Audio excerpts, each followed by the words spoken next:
In this show, a young black woman takes over the mantle of an old white billionaire. That's right, we're talking about Batwoman 2019. Oh, hell yeah. We thought it was gone. It came back to us. Somehow Batwoman returned, because that's what this is. This is Batwoman.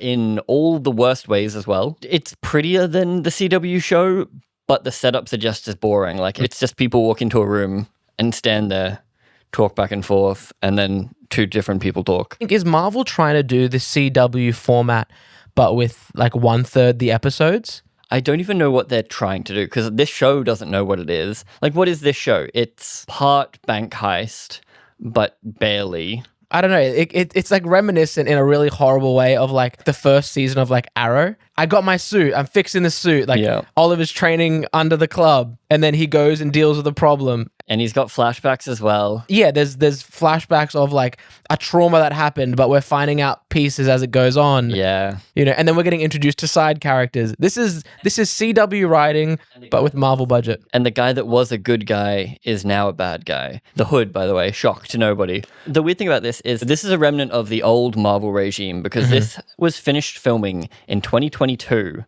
So they've just been sitting on it for 3 years. And not because it's good. They weren't like, oh, we need a good spot. Marvel knows that it's bad because they're shitting it out in 2 weeks.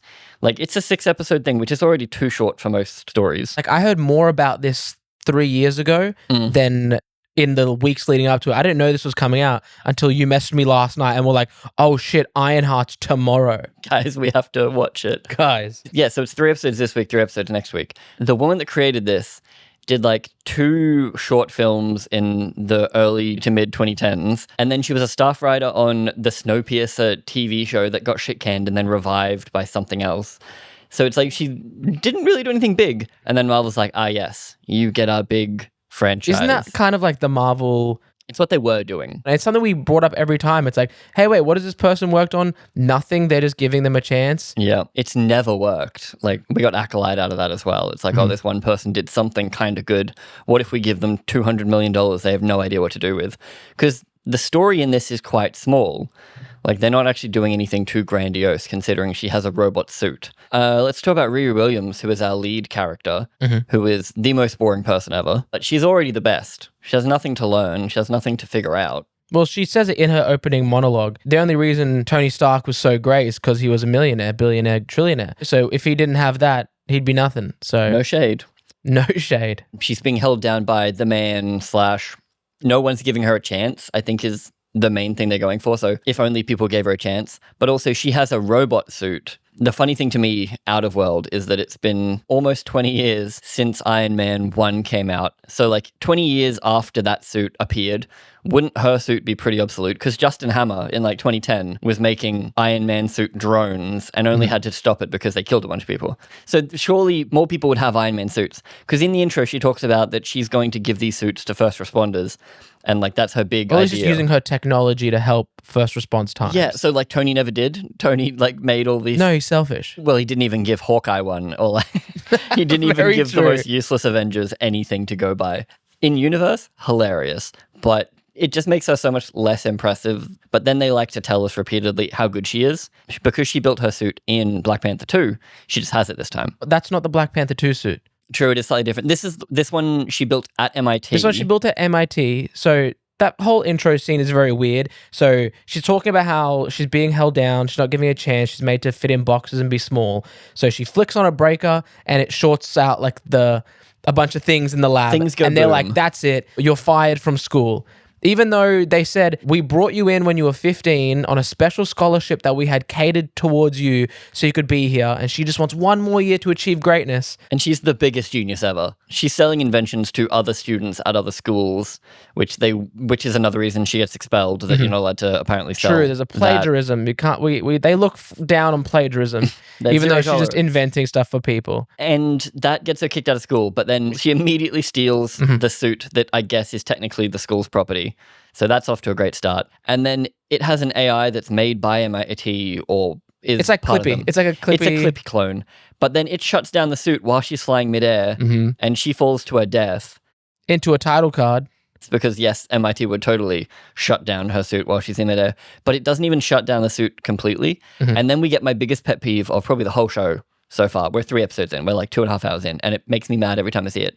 The suit weighs nothing.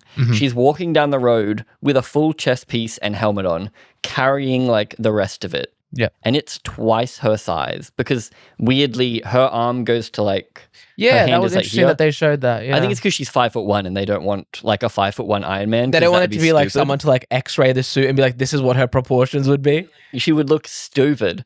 And the suit itself isn't a cool suit. Like even Iron Man Mark 1 looks cooler. It looks very interesting. It's got like a Predator cannon on it. Yeah. That looks weird. It's solar powered and wind powered. Oh, We see it God. absorbing solar panel, like solar light from the moon While levitating. while levitating. So it's expending power and generating enough power. But that's such a weird scene that they go into because they Whoa. bothered to try to explain how it gets power because they mention, why don't you have an arc reactor? And she goes, oh, they don't just give those things away. Tony built his in a cave with a box of scraps. In random sand country. Relevant right now. She made a green suit. It's green. Yeah, I guess that's part of their thing. It's like she's a good guy, even though they went through the fact that arc reactors are the best thing ever and should be powering the whole city. And that's another thing. 2012 is when the Avengers Tower is powered by an arc reactor.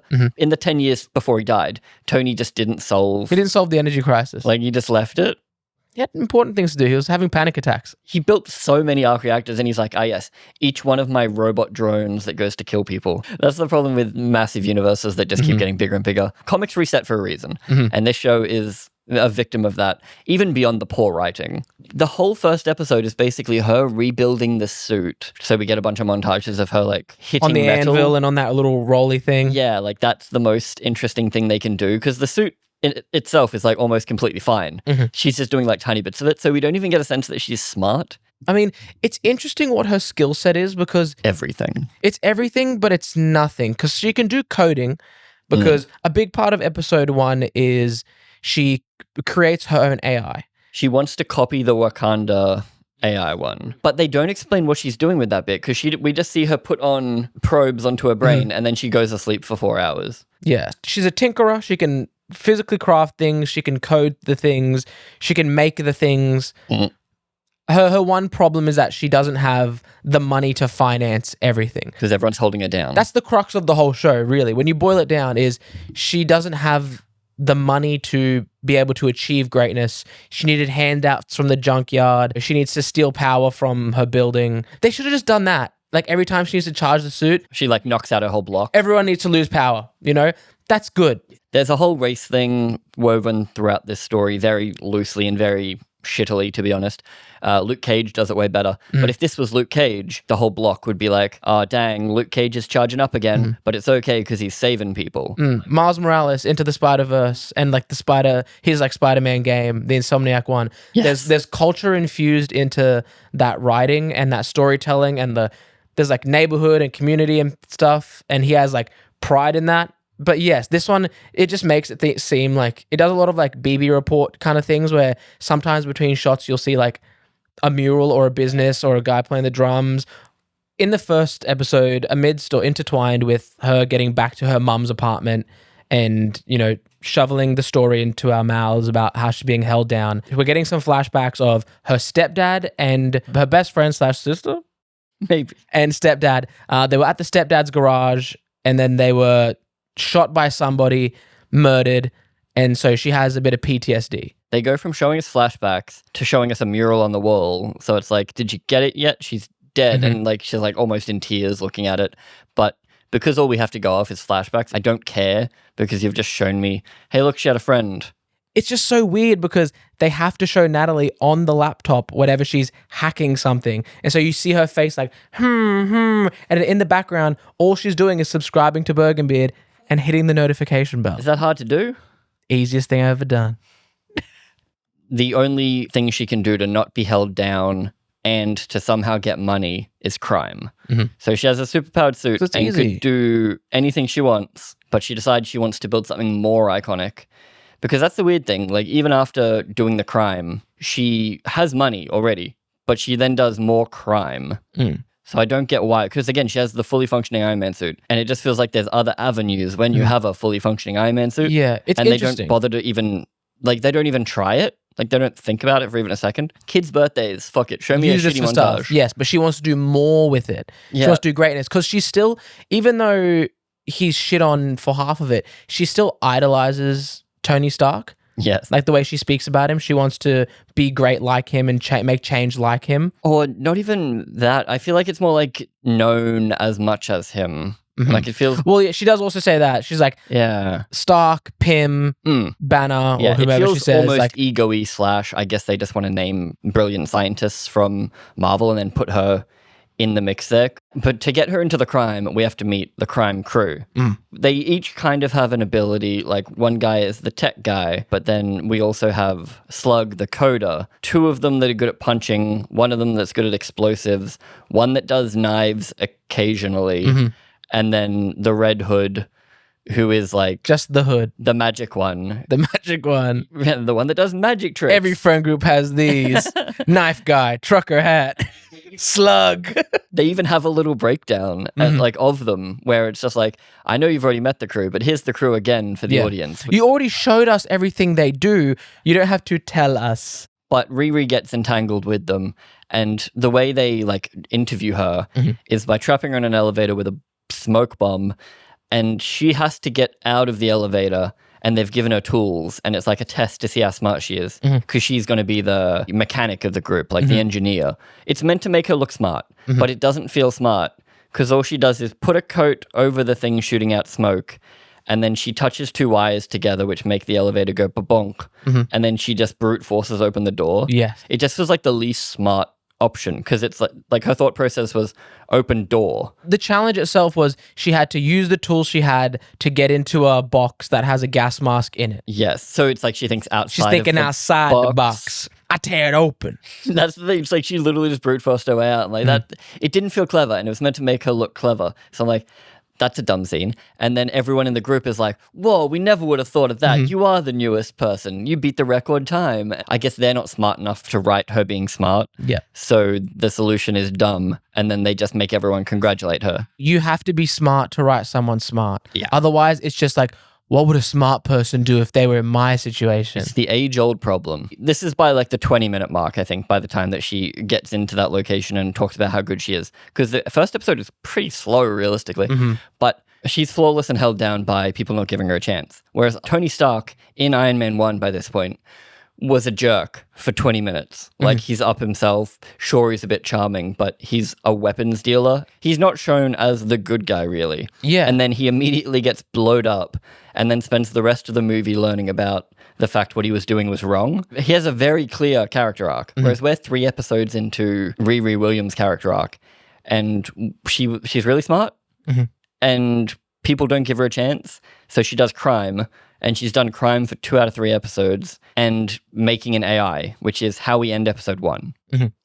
She puts on brain probes, falls asleep, and then because she was dreaming about her best friend / sister, she wakes up and the AI has magically become her AI best friend sister. Well, she makes an AI model based on her brain scan. So it knows everything she knows, but it takes on the form of the sister, which I think is like probably just a comic book thing they wanted to use. They basically did that so that she can talk to her dead sister. Well, she needs someone to bounce off of who's there. Yeah. And I think that's a big thing with it. And it's glaring in episode 2 because all about that is when she's talking to the AI, there needs to be a physical or at least like an image representation of it. Whereas Iron Man, Tony's just talking to himself and it's Jarvis. Paul Bettany is an incredible voice actor and you get everything you need to from his voice. Even Friday was great. Whereas, yeah, Natalie is a sassy teenager. So we get a sassy teenage hologram that is like absolutely perfect. I think it's the best hologram we've ever seen, except I guess Mysterio. But Mysterio's holograms came from giant robot drones. There was like a lot of them all like projecting at once from every angle. Whereas this is, again, something she developed herself, not Iron Man tech. Like Mysterio developed it and didn't make this and sell it to a company for millions of dollars. Holograms. Yep. It comes from the suit originally. She's not surprised by the fact it's a good-looking hologram. She's surprised by the fact that it's Natalie, even though she didn't program Natalie. It just scanned her brain and chose to be Natalie. Yeah, she went to sleep like having like one of her Vietnam flashbacks. But then she does the really weird thing where she keeps questioning how Natalie knows things. She's like, how do you know what Natalie was like? And it's like, you told me. Do you remember you doing a 4-hour brain scan. Yeah, it even had a little progress bar. She's so stupid. That's episode 1. We get Natalie reveal. It's like oh shit, and then we cut to black. And then episode 2 is our first heist with the gang. They make sure to do the thing where the bad guy is an evil white woman. Then she's like a tech billionaire and she's destroying communities by building tunnels. I thought they were going to like interrupt the building of the tunnel. Yeah. But then they go down It's all into the fully tunnel. completed. It's done. Miles and miles of tunnels, multiple tunnels. Tell me about the evil plan. What do they want from this white woman? So it's really interesting because they're talking about how the tunnels themselves were burrowing under communities and ruining the infrastructure and that kind of stuff. So you're like, okay, they want to stop the construction of the tunnels. But after they kidnap the woman or hold her tunnels hostage, the Hood's grand idea is you're going to put us all on the payroll. You're going to give us 6-figure salaries. And we're also going to get equity in the company. Via contract, via like a one signature on a thing. Yeah, just sign this paper. There's no lawyer present. Like it's not witnessed by anyone. And I'm pretty sure you need a witness for like that kind of thing. But also, Hood keeps the contract? I guess, because that's the thing. We don't know how they get paid. They're just shown a few scenes later shooting money guns and... Yeah, but wouldn't you just not pay them and then you now have their names, numbers, bank accounts and you can like send the police after them? Yeah. Even if it's an offshore Cayman account, just don't pay it. They don't have anything on her. He magicked next to her and said, if you don't sign it, things will get messy. And she goes, and that's how they get rich. Some of the members of the gang have a role in this heist. 3 of them, their job is to punch guards that are standing arbitrarily in a control room. Slug types stuff into a computer. They hack really quickly for someone with like 3-inch long nails. They have 2.5 seconds, Riri says, to do it. And they go, blah, blah, blah, blah, blah. And they're typing so much code. Clown, the explosive expert, her job is to use what she describes as a silent concrete busting bomb, which drills down into the tunnel, explodes, doesn't make a fucking sound. And I'm like, immediately, that's stupid as hell. Like, why does it even need to be silent? Why does that need to be in the script? Yeah. Has nothing to do with anything. It could make a fuck ton of noise. Riri could have just punched her way down. Very true. But instead, Riri flies down with a thumb drive in her metal fingers. Like, I can barely hold a fucking thumb drive with my meat flesh. Very true. And she drops it, of course, because that's a fucking stupid idea. But then she uses her knowledge of cars to pull a lever, which makes it drive off the tunnel track thing that it's in, super high-tech under Chicago. And that triggers a shutdown of the system, the whole system, mind you, which stops her getting crushed and allows Slug to do the typey-typey. And then... that stops every other cart because I assume that the Hood can only teleport if the car's not moving. Like if it's a stationary location. Like it's almost like he just goes like intangible and then has to like find his space and then like... Yes, because actually one of them mentions he can't hold his breath for much longer. He's like... Wait, realizing that doesn't actually answer any of my questions. So I think it's like when he wants to go intangible, he has to have his breath held. He's Okay. like a character from Hunter x Hunter. Like Cloak and Dagger is a way cooler way to do that, but sure. He should disappear into the cloak. He should be like... and it kind of like... I've seen a drawn image of this cloak from the comic. It's cool as fuck. Like it's a comic book goddamn cloak. It looks cool as shit. It looks like Marvel Rivals cloak. Yeah. So like big, haunting. Whereas in this, it looks like his Little Red Riding Hood. Yes. And it's the stupidest fucking it's thing I've not ever full seen. length. It It's only not, goes... not form-fitting. It doesn't like peek up like a Jedi robe. It kind of just like sits like a fucking hoodie. It's not impressive. We can do cool shit because like Moon Knight exists. Everyone was terrified that Moon Knight was going to suck because like that's an insane looking costume to try to translate. And they did it so well. It's a bit weird in some scenes, but it looks good. Whereas in this, it looks stupid. And Riri looks like she's cosplaying half the time too, because it's like giant, bulky shoulder pads, because I think it's meant to look like a heart. It does look a little better than it did in Black Panther 2, where it was like really fucking stupid and huge. But in here, it's kind of stupid How and shit huge. does the front of the face hovering in a black floaty head. background? It just looks so bad. Yeah.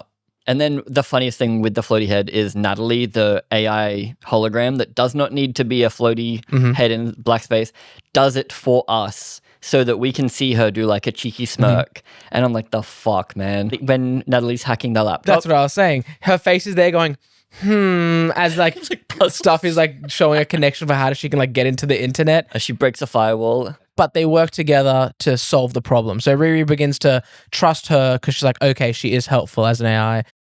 Another part of this episode, I didn't think it was going to be as big a part until we found out more about this character, is there's a random white guy who Riri needs the help of. Han Solo. His character and how like she knows him and needs his help isn't really set up that well. Literally, I think she Googles black market vendors and goes to his house, and she's like, "You're not what I expected from a black market vendor." She walks her suit on a little trolley all the way to his house. Because it weighs nothing. Just harkens back to Iron Man 1 where cut the power and then he falls through his entire house.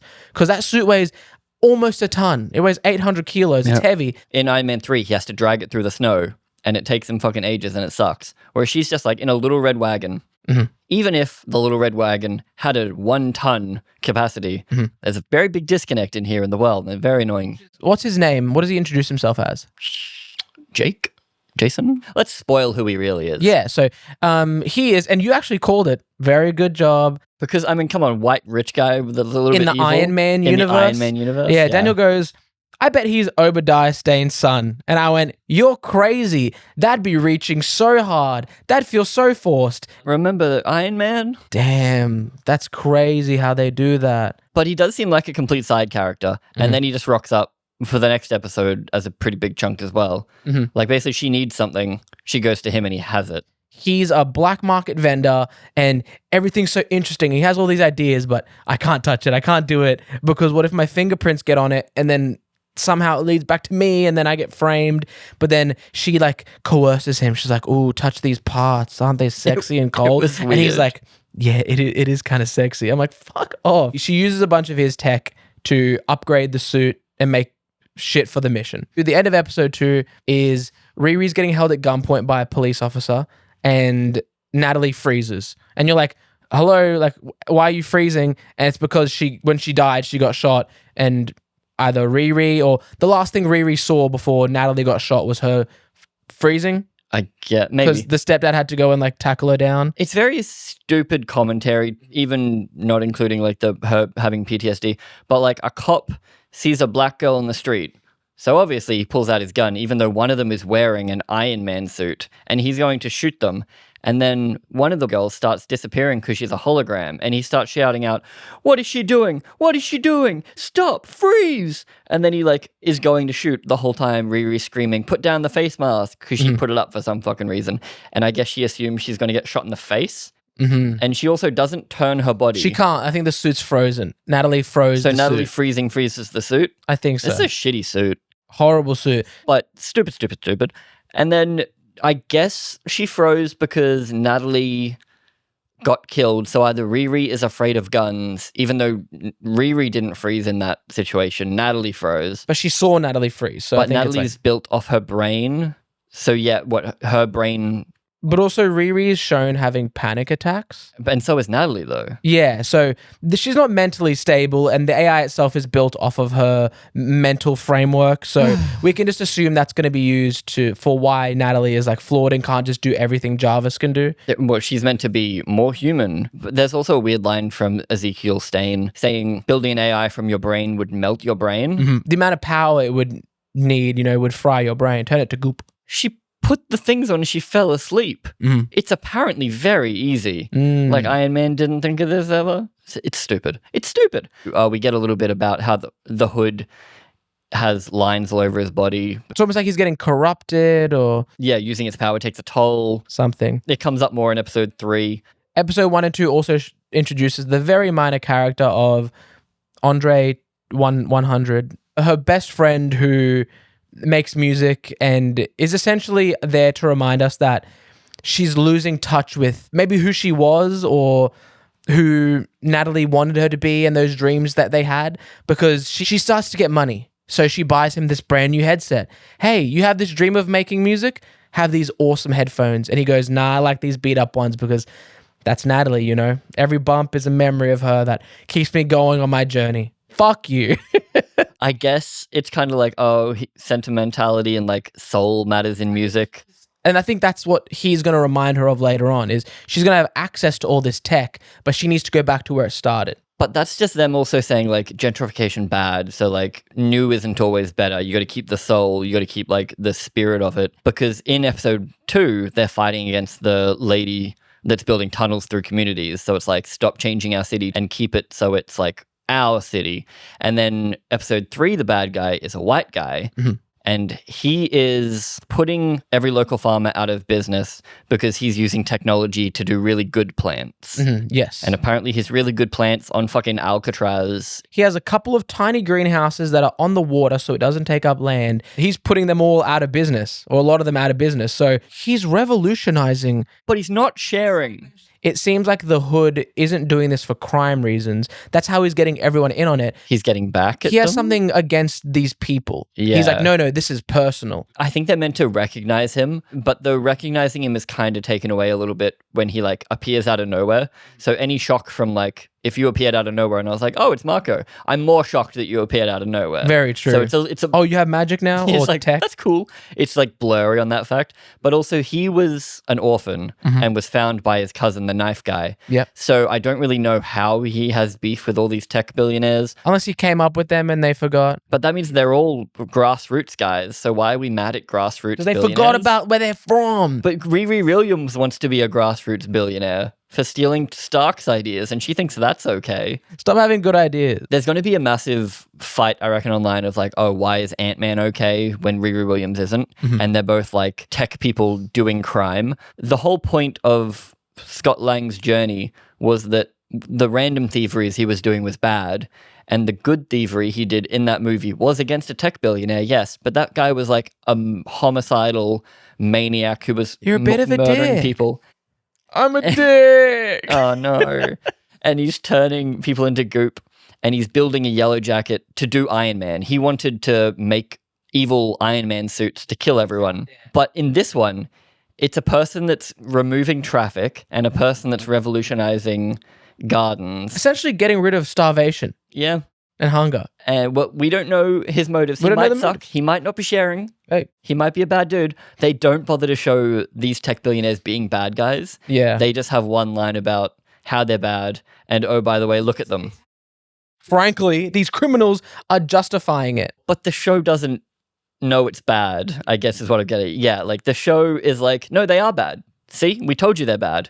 The show isn't like, oh, Riri should be conflicted because she also wants to be a grassroots billionaire. And like, all they're doing is revolutionizing tech in their field, and that's what she wants to do. The show hasn't figured that out yet. Maybe in the next 3 episodes, she'll have a big revelation, and Natalie will be like, hey, bro, take a look in the mirror. A lot of stuff is happening story-wise in episode 3. It's more of a heist, right? It's mainly the heist in this one. Well, it's like they got their money from the second episode's heist with the tunnels. Which they get out in cash somehow. Yeah, it's like So we know they get paid salaries into a legit bank account because of contract. And then in the 3rd episode, they have money, like cash. they went to a bank that said, hey, can we please take out $1 million in cash? And they said, of course. Would you like us to walk you to your car? While they're all, celebrating and talking about what they're going to do with their money, I want to have an underground fight club. Oh, yeah, they're all bad people. Clown goes up and steals the hood, which we see that the hood locks in a safe. He has a big safe and Cinematic safe. she comes out wearing it. It gives her the heebie-jeebies. And that's all that Riri really needs to... She just makes it her life goal now to be like, I need to find out what that is. She literally hears that it's warm when it shouldn't be. And it she's gives like, off weird vibes. She's like, oh, it's probably just magic. And she's like, magic doesn't exist. Even though many times proven in this universe magic exists, but sure. Her whole goal for this episode, her secret goal, is she wants to get a piece of it so she can analyze it. Yeah. Because she wants to know what its deal is. For no reason. They're doing a 3rd heist. They want to break into the hydroponics lab. And that's all they kind of say about it. And he's going to talk to the guy. Yes, because money. Because money. Because We're get going to money. get more money. You need more money. You're on 6-figure salaries and equity of the underground tunnels. But there's one thing that they can't bring into this mission. Ironheart, right? What would be really unfortunate if she couldn't use in this heist? Iron? Metal! Oh! They literally say you're not allowed to bring metal onto this heist because they have metal ambient detectors that Yeah. if there's metal, even... They're in the X-Men 2 prison with Magneto where they're not allowed to have metal. But they say it's because of the safety of the plants biologically. If another metal comes in, it can hurt the plants. But it just lets fucking fleshy humans in without decontaminating them. If the metal is underneath your skin, it doesn't matter because I guess it can't touch a plant. Yes, she has to go to Ezekiel Stain to get flesh to put over it, nanotech flesh. But then in that scene where she goes to get that, we discover that he has like a robot arm. Yes, it's like Luke messing with his hand Yep. or something. You know, I'm just like, oh, I'm like, that looks kind of nasty. And he's like, can you help me with my arm? Yeah, And but he's she's like, it's fine. And there's just metal in it and not addressed. She's not like, oh God, you're half robot. She's just like, oh, let me help you with that. And like rubs goop on it. and then that's when you find out, oh, you're the son of the main villain from Iron Man 1. For literally no reason. What invisible strings could you have? But it changes nothing for the plot. I imagine she's going to help him with making stuff, and he's going to be like, surprise, I put it all into me, and he's going to become a mech man. He's going to become the big bad for season 2. That's never gonna happening. So you're not allowed metal in this place at all, unless it's under nanotech skin. Yeah. This laser that she smuggles in, and she uses it to break through a vent, swims through into the hydroponic plant, and then she uses this laser to perfectly cut a piece off of the hood. But she's also putting everyone in the crew that she likes, as far as we can tell, at risk. But they punch a couple of guards, and then suddenly they're in. It's fine. She's doing this secretly, so they don't even know she's doing it. Natalie is in control of the suit, up on top of the thing, like being Overwatch, basically, because robot suit not allowed in. They want money from the billionaire, or they'll burn down his plant. We're assuming it's another the contract. same contract. Damn, these guys have a lot of six-figure salary jobs. Yeah, and there's no way to track who they are, or whether we can like send our private security firm after them. Oh no. Or the Avengers. So we have our 3 people that punch good, they go in, punch good, and then Slug turns off the fire suppression so that they can pour gasoline everywhere and threaten to burn the place down. Fire detection, not fire suppression. But then the fire suppression comes on later anyway. But Slug can't turn off the metal detector. Slug can only turn off... Just the fire detector. detector. Slug also can't turn off the CO2 thing that's happening, can't unlock the doors. So while the Hood is trying to extort rich billionaire, she's perfectly cutting a little slither of... With a laser. And I'm like, if she misses, she hits him with laser. If the guy looks down, he sees her. She sees like laser beam coming up. I was saying, why didn't she just smuggle in plastic scissors? And you reckon it's because he'll notice her tugging on the thing? I guess. But also, like, I feel like a laser beam is more noticeable than a pair of scissors, and then she like ducks out But of the way. also, she doesn't know if it'll just catch on fire. She doesn't even know she can cut it. She doesn't know if she can cut it. Everything goes awry because she drops her thing and that sets off all the metal detectors, and that apparently shuts down the whole facility. Even though there was fires, that didn't matter. Metal detector is the most important thing. There's a dedicated screen for the amount of metal in the building. It's a video game like bar. That's like, oh. And to protect the plants, it pumps CO2 in and locks all the doors, which is killing all of our crew. So they're all slowly dying. So Natalie in the Iron Man suit punches through the glass ceiling that they have, and then she just breaks them all out. The glass ceiling. Why didn't she just break through the ceiling in the first place? Because if the goal is to break in and threaten everyone, Iron Man doing that immediately is so fucking easy. But also, both of these crimes have been committed with places with cameras, and everyone knows that Riri Williams is Ironheart. MIT technically owns the suit and shut the suit down. Haven't come looking for it though. No, like, it's fine if she has the suit, but our small clippy AI, not allowed. And you don't think MIT has something in any of their student contracts that say they own any inventions? That She come stole from it as MIT? she left too. Very true. The security guard says, we're here to make sure she doesn't take anything with her. Yes, and then she immediately steals, which not a great thing. Like, you probably shouldn't put that in your show. It makes no fucking sense the whole time, and it's just boring. Because when they're not doing silly heists, they're having incredibly boring conversations. The direction of these episodes is so incredibly boring. No one moves in the frame. It's literally just one shot, two shot, one shot, two shot. It's so CW in that way. It's also become way easier for them to do now with these next episodes, because one of the inventions that she's made where Natalie used to project through the suit. But then they put her in a necklace. Yeah, Riri condenses that into a little necklace that can do everything the exact same, except for some of the shots, she's holding it. Or the necklace is inside of the jumper. Correct. Or she's facing a wall and Natalie's to her right. Stupid. And like, there's obviously no cameras on it, so somehow this necklace is omnipotent and can like see everything. So it's just like a magical bullshit device. It doesn't fucking matter. Yeah. And it sucks and I hate it and it's just boring. So episode 3 ends. John, the second in charge of the criminal gang, figures out that Riri has a piece of the suit. And he's like, hold up, Hood's missing, you have the suit, what's going on? And then they have a mini fight. this 5'1" person. Natalie rescues Riri, and then they just walk out of the door, fly out, and then the door just shuts again behind them, and then John suffocates to death. That's to make sure it's not Riri's fault. Yes, but now there's also no loose ends, at least she thinks. Yes, because they devote a whole scene to her being like, oh, I'm sorry, Hood. He didn't make it. I tried. But then the Hood's hood shows him a vision of his cousin dying and then like a giant silhouette of Ironheart. So it's like he already knows. So now he's the bad guy for the next 3. Cool. It doesn't give me anything to look forward to. Like, what do we know the end goal apart from Hood is probably going to try to kill Ironheart? There's no end game in sight, right? Because like even Agatha all along that we ragged on a fair bit, they immediately set up the fact that she was trying to get her magic back and that they were doing the Witch's Road. We had something laid out. We knew a journey. Riri's trying to get money. She already has money. So knowing where we're going to end up is super useful for a TV show because it gives you something to look forward to. Like you do converging paths like in Game of Thrones where you're like, oh, when these 2 people meet, shit's going to go down.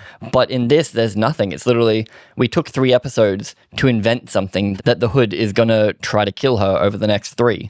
But is she going to do more heists? Like Natalie exists, I guess. Like there's no point to this show. Guess what? We don't hate this show because we don't relate to it. We hate it because it's bad. But they also don't give us anything to relate to.